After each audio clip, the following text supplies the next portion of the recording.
Olá, bom dia! Uma expedição em busca do passado. No Repórter Mirante de hoje, o trabalho dos arqueólogos na Baixada Maranhense. A missão: resgatar fragmentos de um povo que viveu na única palafita pré-histórica do Brasil. O mapeamento dos sítios arqueológicos e a descoberta dos esteios. Tocos de madeira que davam sustentação às casas construídas sobre as águas. O que as peças retiradas da lama podem dizer sobre o que seriam os primeiros habitantes da Amazônia brasileira? Qual a ligação deles com os índios americanos? E você vai conhecer o único Muiraquitã híbrido, registrado pela arqueologia brasileira, achado aqui no Maranhão.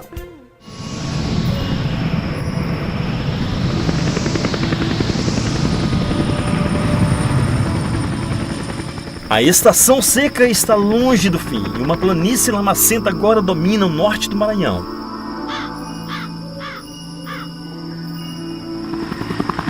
Rios e lagos secaram, os banhados evaporaram e a vida agoniza nas águas turvas.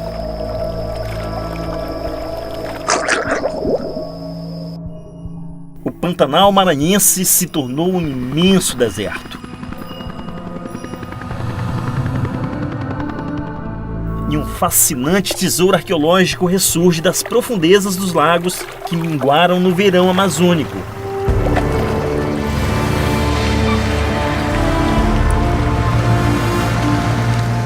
A expedição científica cruza de carro a rota dos barcos. O destino dos arqueólogos da Universidade Federal do Maranhão é o rio Turiaçu, em Santa Helena, na Baixada Maranhense. 2015 foi o ano mais quente em todo o planeta, segundo a NASA, a Agência Espacial Americana. E aqui, a crise do clima acabou revelando vestígios de um tempo remoto que ficaram submersos há pelo menos 1.200 anos. São fragmentos de cerâmica e rocha deixados pelos primeiros povos da Amazônia brasileira. Uma gente que vivia em palafitas erguidas em cima dos lagos. Quem eram? Como viviam e por que nos lagos?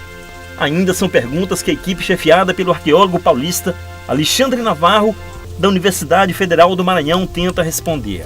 Pós-graduado pela USP, Universidade de São Paulo, o Navarro tem doutorado em arqueologia. Esteve por 4 anos em Chichén Itzá, uma cidade arqueológica maia no estado mexicano de Yucatán.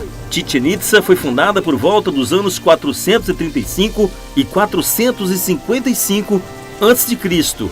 Há 5 anos segue as pegadas dos povos pré-históricos do Maranhão, que deixaram vestígios únicos, ainda não encontrados em nenhum outro lugar do país.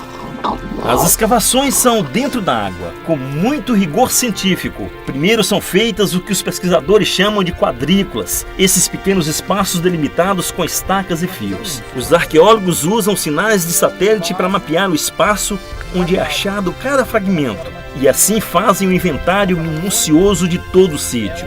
Cada fragmento removido da lama é um registro valioso de um passado medido numa escala remota do tempo.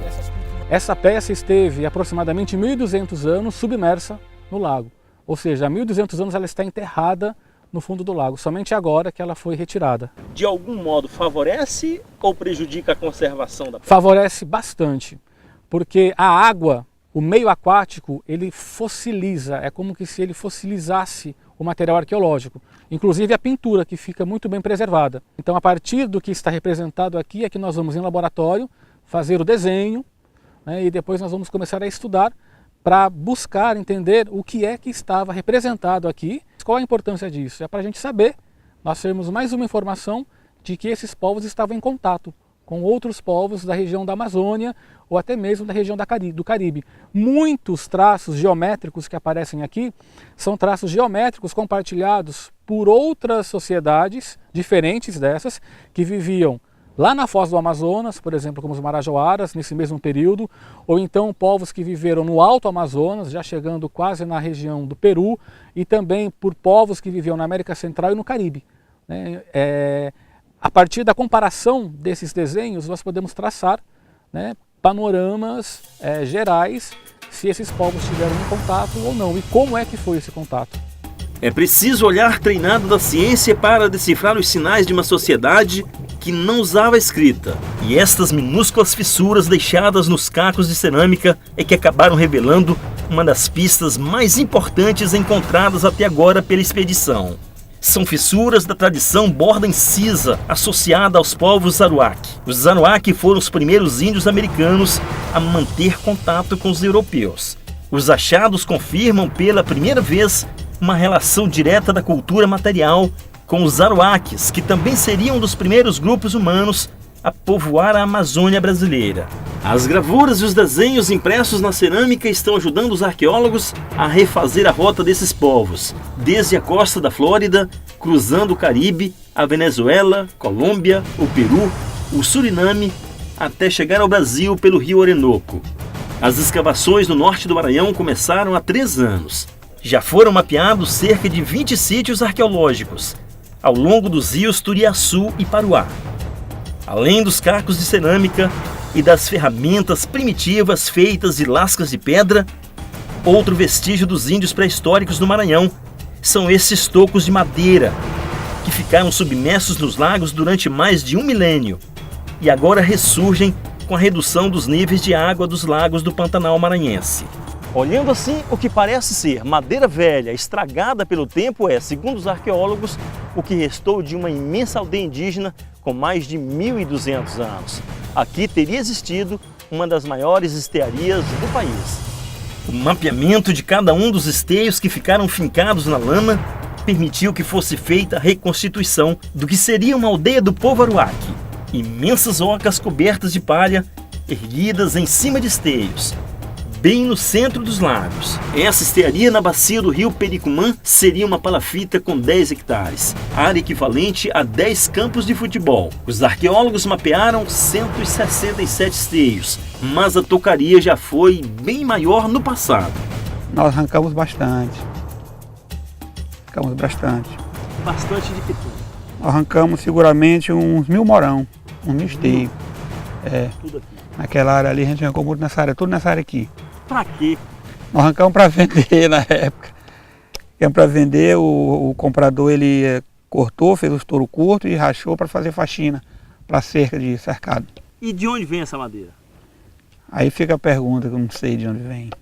Daqui da região, eu digo que não porque quando eu me entendi, essa madeira nessa área aqui não tem essa madeira com o âmbito que ele tem aqui. São 167 esteios somente que restaram por conta, da ação predatória ao longo de todos os séculos. Possivelmente era um lugar muito importante, porque era um local com uma grande densidade demográfica.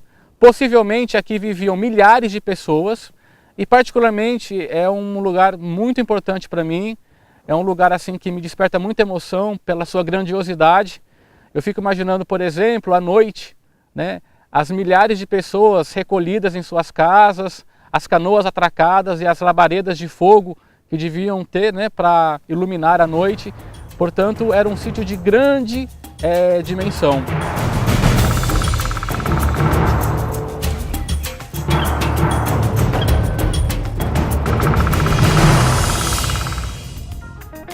A seguir, como os fragmentos encontrados pelos arqueólogos podem ajudar a recontar a história dos povos que habitaram as estearias da Baixada Maranhense.